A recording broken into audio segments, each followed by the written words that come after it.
Welcome to the deep dive. Today we're cracking open some really interesting material.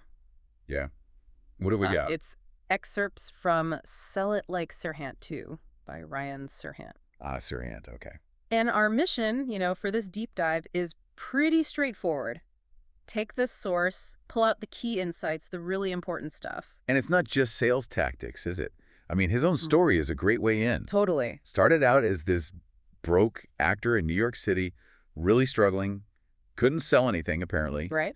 and then he built this whole system step by step, became this, top real estate guy. It really shows, doesn't it, that these aren't just tricks for selling. They're kind of like life principles for building something, anything really. Exactly, from the ground up. It just nails that idea that you don't have to be like a born salesperson. No, not Anyone can learn this stuff. Selling a house, selling an idea, even just selling yourself in an interview.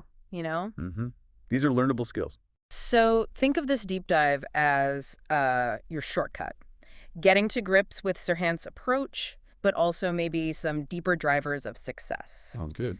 We've pulled out 8 key lessons, plus some practical ways to actually use them. Okay, let's get into it. So diving straight in, first lesson, he calls them game-changing, which is quite a claim. Well, let's see. What's number one? It's foundational. Persistence is your superpower. Okay, superpower. I like that framing. It's not just work hard. Right. It makes it sound like something you can, activate. The core idea seems to be it's not about natural talent, not the smartest, not the smoothest talker necessarily. It's the daily grind, showing up, doing the work, and just refusing to quit, especially when it's tough. And he lived it, right? That actor story. Completely. Failing, getting knocked down, but using every single failure as, data to learn, to get better. It makes so much sense. It's not just hoping you win. It's building the strength to keep going after you lose. Yeah. The source mentions an analogy, like a student failing math tests. They don't just give up. They get help. They practice, practice, practice. And eventually they get it. Maybe even become great at it. Exactly. Yeah. That stubborn effort changes the game. And the book gives you practical ways to build this superpower, like set small daily goals, tiny ones. Manageable ones. Yeah, just to build that feeling of progress. Focus on the next step, not the whole mountain. And this is key. Learn from rejection. Don't just hear no. Ask why. Figure it out. Adapt. And celebrate the small wins, right? Keep the fuel tank topped up. Definitely. Otherwise, you just burn out. That idea of learning from rejection, it flips failure on its head. It's just feedback. It really is. So think about it. For you listening, where could you apply that superpower? Where could you lean into persistence a bit more? Okay, so building on that grit, that persistence. The next lesson is about, creating opportunities. Say yes to opportunities. This one's big because it's often fear that holds people back, right? Totally. Fear of not being ready, fear of failing. Exactly. And Serhant's point is that his own career really ignited when he started saying yes to things, even when he felt unprepared. Right. Learning on the job. Learning on the fly. Saying yes throws you in the deep end, forces you to learn, and you grow so much faster than just waiting until you feel ready. Which might be never. Could be never. You gain experience, Yeah. you just can't get sitting on the sidelines. It's like that analogy, the shy person who gets offered a part in the school play. Yeah. Terrifying, probably. But if they say yes, maybe they find a hidden talent, or gain confidence, or meet new people. The potential upside is huge. It outweighs the initial fear, usually. So the challenge here is to look at what you might be saying no to.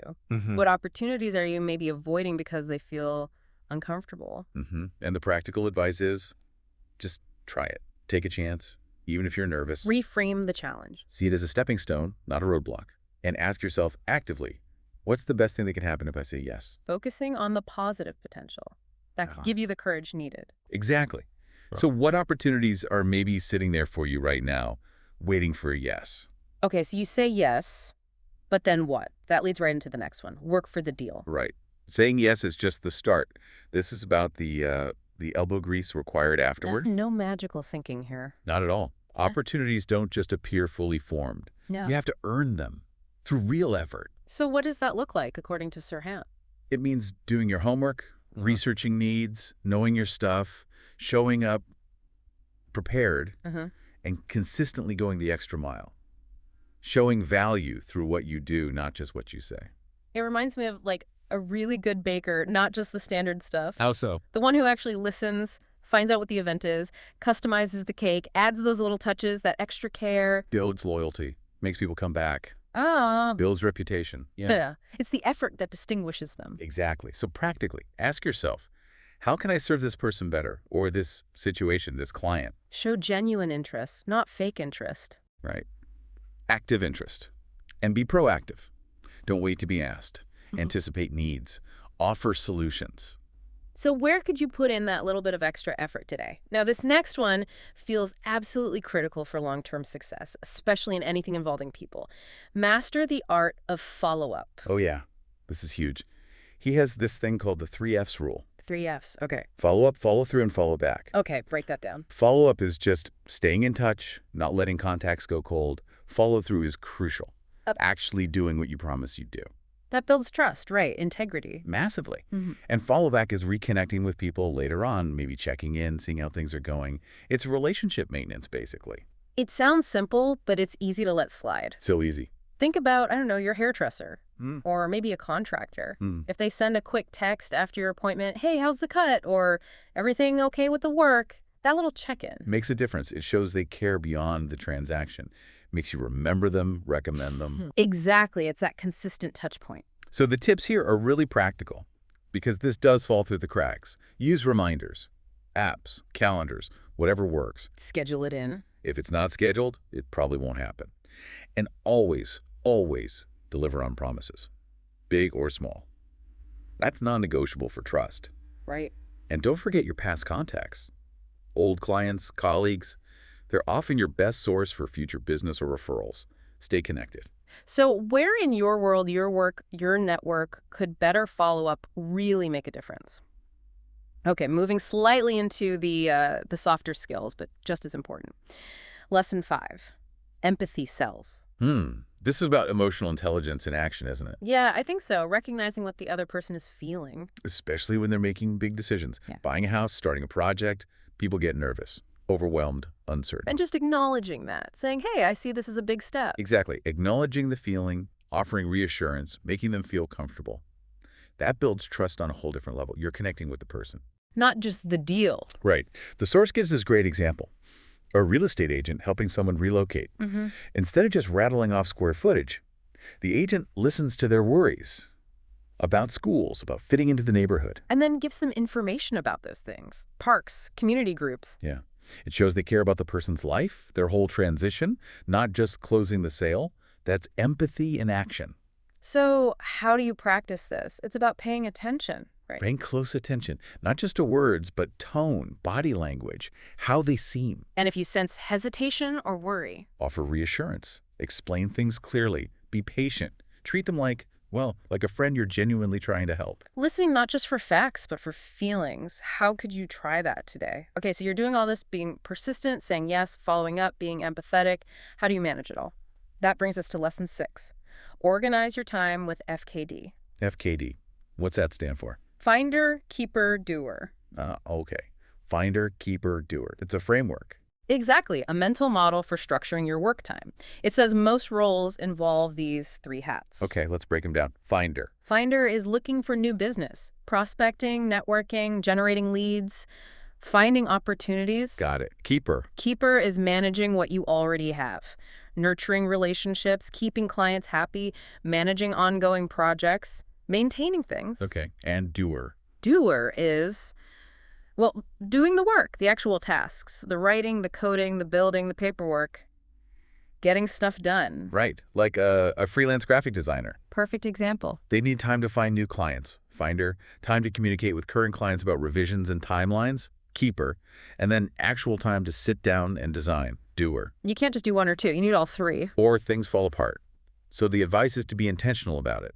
Schedule time for each role. Block it out in your calendar. Yeah. Maybe Finder activities are Monday morning, Keeper check-ins Tuesday afternoon, doer tasks fill the rest, whatever works. And focus on 1 hat at a time.